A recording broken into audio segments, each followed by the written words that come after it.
God's Word. Dan kali ini saya akan khotbah mengenai berkat Tuhan dalam pekerjaan. Ya, entah kenapa Tuhan kok ingetin ya saya masalah berkat dalam suatu pekerjaan. Kadang-kala kalau kita lihat banyak sekali loh manusia itu bela-belain pekerjaannya melebihi Tuhan. Contohnya dia buka toko ketika minggu, dia nggak mau ibadah, dan dia fokus bekerja sehingga dia meninggalkan family-nya. Jadi dia bekerja mulai jam 6 pagi sampai pulangnya jam 10 malam. Maka dia nggak ada kontak dengan family-nya sama sekali, nggak ada kontak dengan pasangannya, nggak ada kontak dengan anaknya. Dan kemudian lama-kelamaan waktu itu berjalan tanpa dipahami ya, sudah 10 tahun, udah 20 tahun, udah anaknya gede, udah menua. Dan ketika hal-hal kayak gitu, dia itu langsung tahu gitu loh, oh selama ini aku buang-buang waktu. Dan berkat Tuhan itu nggak seperti yang dibayangi manusia. Semakin kita spend banyak waktu, semakin uang yang kita dapatkan semakin banyak. Itu adalah yang manusia bayangkan. Tetapi Tuhan nggak kayak gitu. Berkat Tuhan itu ada pada lutut kita. Ketika kita berdoa, meminta mana setiap pagi, dimana setiap kita itu fokus sama Tuhan dahulu, setelah itu dia akan kasih yang kemudian, baik itu jasmani juga untuk bahan kita pada saat rohani juga. Dan di sini keuangan, masalah berkat pekerjaan itu juga salah satunya. Dan di mana Tuhan menginginkan kita melakukan suatu hal, dan hal itu jelas-jelas nggak tahu kenapa tertulis dalam Alkitab, dan saya kok kayak ngebayangin hal itu betul-betul hal yang utama, dan itu adalah sebuah kunci. Mengapa Salomo pun mengetahui kunci itu? Mengapa kita itu yang mungkin udah ada Alkitab, kita nggak tahu mengenai kunci yang Salomo ketahui?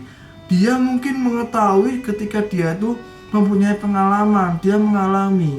Tapi kita tanpa butuh pengalaman, tanpa butuh mengalami, kita bisa tahu bahwa kunci sukses, kunci pekerjaan ada pada Tuhan, ada pada lutut kita. Dan yuk kita akan lihat aja bagaimana firman Tuhan ngomong masalah itu. Ya, kita akan buka aja Alkitab kita di Amsal 10 ayat yang ke-22. Bunyinya adalah, berkat Tuhanlah yang menjadikan kaya, susah payah tidak akan menambahinya. Ya, ini adalah salah satu ayat yang cukup singkat, tapi di sini Salomo yang tulis, Amsal itu Salomo yang tulis. Dan Anda seperti biasa juga bisa membaca semuanya satu pasal. Judulnya adalah kumpulan Amsal-Amsal Salomo, alias kumpulan kepandaian atau hikmat Salomo.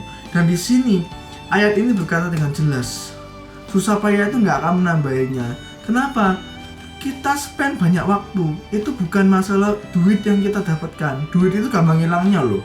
Ketika kita mungkin bekerja lama, uang kita banyak, kemudian Anda kena penyakit, kemudian Anda spend ke bagian kesehatan. Nah, duit Anda hilang, kena bagian kesehatan, bukan disebabkan Tuhan nggak sayang, tetapi Anda nggak tahu kalau berkat itu Tuhan yang sudah kasih. Anda nggak usah mengusahakan, pasti Tuhan akan kasih. Dan di sini bukan ayat untuk Anda malas-malasan, kalau gitu nggak usah bekerja. No, ketika kita mempunyai ayat kayak gini, ini adalah ayat yang membuat kita giat untuk bekerja. Tapi ingat, ayat ini kayak semacam membatasi, jangan ambisius banget. Ada waktu buat stop, ada waktu buat sleep, ada waktu buat hubunganmu dengan anakmu dan juga pasanganmu. Jadi kadangkala ketika kita membaca Alkitab, kita nggak bisa langsung ke sisi negatif, oh positifnya kayak gini, nggak bisa. Ada kalanya hidup itu mesti balance. Tuhan juga ingin ketika kita mempunyai istirahat yang cukup, bukan masalah bekerja mulu. Sebab kalau kita bekerja mulu, kita nggak punya istirahat yang cukup, bagaimana Tuhan bisa memberkati kita? Adam pun demikian. Ketika dia dikasih Hawa oleh Tuhan, di situ dijelaskan bahwa Tuhan membuat mujizat itu ketika Adam sedang tidur nyenyak, ketika Adam sedang deep sleep, ketika Adam sedang istirahat. Bukan ketika Adam bekerja maka Tuhan membuat Hawa, enggak kayak gitu. Jadi berkat itu ketika kita tidur nyenyak. Jadi ketika kita fokusnya salah, kita fokusnya ke jumlah jam menghasilkan sekian jumlah uang, ya itu adalah suatu kesalahan. Bagaimana tidak? Misalnya kayak Bill Gates, dia setahu saya ada semacam ungkapan bahwa dia akan bela-belain waktu 4 atau 10 detik untuk tidak mengambil uang 10M kali ya, 1M atau 10M atau 10 juta, I don't know, saya lupa. Tapi Bill Gates akan bela-belain waktu 4 atau 10 detik itu. Sebenarnya bagi Bill Gates waktunya itu jauh lebih mahal. Nah, waktu di sini bukan masalah waktu bekerja, bisa aja 4 sampai 10 detik itu adalah waktu untuk dia deep sleep sedikit aja. Jadi ketika saya membaca mengenai itu, Tuhan itu betul-betul ingatkan, bergejolak dalam hati di mana, hei, kasih tahu, jangan sampai fokus bekerja mulu. Bagi wanita yang fokus bekerja ada kelemahannya. Dia tidak peduli dengan masa depannya, pernikahannya. Dia fokus ke jenjang pekerjaannya. Dia tidak memandang setiap lelaki yang dekat dengan dia sehingga dia melupakan untuk menikah. Dan usut punya usut ketika usianya sudah melebihi batas 30 tahunan ke atas. Entah kenapa hal itu malah menjadi momok atau suatu masalah sehingga wanita itu malah kesulitan, dia tidak bisa mendapatkan pasangan. Kenapa? Tidak ada yang mau dengan dia meskipun kenyataannya dia sudah sukses. Dan kadangkala ketika kita mengejar suatu kesuksesan, kita akan mengorbankan suatu hal yang sangat penting dalam hidup ini. Contohnya adalah waktu, contohnya adalah kesempatan yang ada dalam hidupmu. Jadi banyak sekali kita buang disebabkan kita itu fokus akan pekerjaan kita. Bukannya kita nggak boleh bekerja, no, Tuhan pengen kita bekerja, tapi Tuhan juga pengen kita untuk tidak bekerja berlebihan. Tuhan pengen kita punya deep sleep, Tuhan pengen kita punya tidur yang nyenyak, bukan masalah bekerja dan bekerja, lalu engkau abaikan yang ada di tempat tinggalmu. Jadi bukan kayak gitu. Bagaimana Tuhan memberkati nggak kayak gitu. Tapi setiap pagi berdoa dulu, fokus sama Tuhan, minta Tuhan menyertaimu. Dalam pekerjaan apapun pasti akan dibuat berhasil. Itu janji Tuhan. Ketika kita bisa pegang janji Tuhan, kita akan bisa bekerja dengan optimal, bukan berlebihan. Ketika kita melakukan segala sesuatu berlebihan, kecuali firman Tuhan, kalau Anda berlebihan dalam firman Tuhan, mandi dalam firman, itu malah hasilnya itu plus-plus. Tapi kalau ketika Anda berlebihan dalam suatu hal yang lain, itu malah hasilnya akan lebih ke negatif. Dan itu banyak sekali sudah dibuktikan. Dan janganlah engkau mengulang kesalahan, menggali lubang, tutup lubang hal yang sama yang telah dilakukan oleh contoh-contoh yang sudah-sudah. Seperti Salomo, seperti siapa, mungkin ada tokoh yang sukses. Bahkan tokoh yang sukses itu bilang, uang tidak membuat bahagia.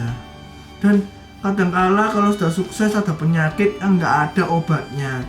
Bagaimana penyakit yang nggak ada obatnya ditebus pakai uang? Dan mujizat pun nggak bisa dibeli pakai uang, waktu pun nggak bisa dibeli pakai uang. Jadi bagaimana untuk kita semua bisa memfokuskan segala hal untuk uang? Kalau misalnya hal-hal yang banyak hal itu dibuang, disia-siakan, itu tidak bisa dibeli lagi dengan uang. Anda mungkin bisa membeli apapun yang Anda mau. Kesenangan mungkin bisa dihasilkan melalui benda-benda yang Anda beli. Tetapi percayalah, benda-benda yang Anda beli itu hanya akan bertahan paling enggak seminggu, 2 minggu, mentok 1 bulan. Setelah itu, benda yang Anda beli, semahal apapun itu akan menjadi benda yang sangat biasa. Bahkan di mata teman-temanmu. Jadi, janganlah fokus sama keuangan, fokuslah pada Tuhan. Tuhan yang memberkati. Susah payahmu tidak akan menambahinya sama sekali. Itu adalah kata firman Tuhan. Dan itu betul-betul ada dalam hati saya, di mana Tuhan itu ingetin, jangan bekerja mulu, fokuslah sama aku. Gitu. Kadangkala ada suatu pujian, bila kau yang membuka pintu, tak ada satupun dapat menutupnya. Bila kau yang mengangkat aku, tak ada satupun dapat merendahkanku. Ya seperti itu. Jika sudah Tuhan yang buka pintu, siapa dapat menutup? Jika Tuhan di sisimu, siapa jadi lawanmu? Tidak ada. Iblis pun langsung takut, langsung kalah, KO sama Tuhan. Jadi bagaimana Anda bisa fokus dengan pekerjaanmu, membeli sesuatu yang Anda inginkan, sombong akan hal itu? Anda boleh sombong, tapi kesombonganmu itu nggak akan ada apa-apanya. Seminggu, 2 minggu, sebulan, semuanya hal biasa, semua udah dilupakan. Itu hanya kesenangan yang semu, itu hanya kesenangan yang palsu. Tuhan gak pengen anak-anaknya mendapatkan kesenangan yang palsu, tetapi Tuhan pengen anak-anaknya mendapatkan kesenangan yang sejati. Dan kesenangan atau kebahagiaan yang sejati itu datangnya lewat Tuhan, bukan uang, bukan apapun yang engkau inginkan, apalagi apapun yang engkau bisa beli dalam hidupmu. Enggak seperti itu. Tetapi dengan ada Tuhan, Anda bisa langsung bahagia saat ini juga, tanpa butuh mengumpulkan, membeli, dan mendapatkan segala sesuatu. Apa yang kau impikan, semuanya dipenuhi. Tuhan sudah membuat engkau happy dahulu. Ketika kita tahu happy dahulu, maka kita akan bisa happy dengan apapun yang nanti akan ada selanjutnya. Anda mau beli apa silakan, tapi Anda happy dulu pada kehidupan Anda. Jadi buatlah pernyataan bahwa rumput di tempatku jauh lebih hijau dibandingkan tetanggaku. Jangan kebalik. Kita selalu melihat tetangga kita nggak pernah lihat apa yang sudah kita punya. Kita lupa akan segala yang Tuhan sudah kasih pada kita. Ya, sekilas saja, nggak tahu, kayaknya bakal singkat banget, saya nggak tahu juga. Tetapi ketika kayak gini Tuhan sudah berhenti ngomong, nggak tahu kenapa. Ya udah, saya akan berdoa, fokus kepada yang Tuhan inginkan. Nggak tahu kenapa saya dibawa ke hal-hal yang ada itu fokus pada keuangan, fokus pada suatu posisi ambisius. Dan ya, saya akan berdoa buat Anda. Ya Tuhan, hamba berdoa Tuhan Yesus, hamba minta Tuhan Yesus, nggak tahu kenapa Tuhan, yang menonton video ini Tuhan Yesus, yang ambisius, yang pengen ini, pengen itu, dia mengorbankan segala sesuatu demi uang. Hamba minta Tuhan, Engkau kembalikan Tuhan Yesus posisinya kembali kepadamu Tuhan, di dalam nama Yesus Tuhan. Engkau tolong Tuhan, kembalikan fokusnya Tuhan kembali kepadamu Tuhan saat ini juga Tuhan Yesus, di dalam nama Yesus. Hamba minta Tuhan supaya dia bisa kembali lagi saat ini juga, kembali lagi kepadamu Tuhan, di dalam nama Yesus. Engkau wanita, engkau fokus dalam pekerjaanmu. Saya nggak begitu paham pekerjaanmu ngapain, tetapi Anda pakai baju formal, usia 27, 28, maybe segituan. Ya, Tuhan pengen engkau untuk tidak fokus pada pekerjaanmu. Anda cukup sukses di sini, tapi di sini Anda mesti bisa kembali lagi fokusnya. Fokus Anda salah, jangan terlalu ambisius, kembalilah ke Tuhan saat ini juga. Tuhan lagi menunggumu di dalam nama Yesus. Dia lagi menunggumu saat ini juga di dalam nama Yesus. Thank you Tuhan, thank you Jesus, dalam nama Yesus, haleluya, amin. Ya, khotbah kayak gini bukannya mengecilkan hati Anda, membuat Anda malas, enggak. Khotbah ini akan membuat Anda semakin giat bekerja, tetapi tahu tempo dan waktunya. Tidak too much, tidak berlebihan sama sekali. Sebab Anda sudah tahu bagaimana Salomo mempunyai kunci, dan Anda pegang kunci itu, dan Tuhanlah yang ngasih semua itu. Bukan usahamu, bukan waktu yang Anda spend sebanyak apa, Anda akan mendapatkan apa. Ya, sekilas dulu mengenai khotbahnya, semoga bisa memberkati kalian. Thank you buat kalian sudah nonton. God bless you. Bye bye.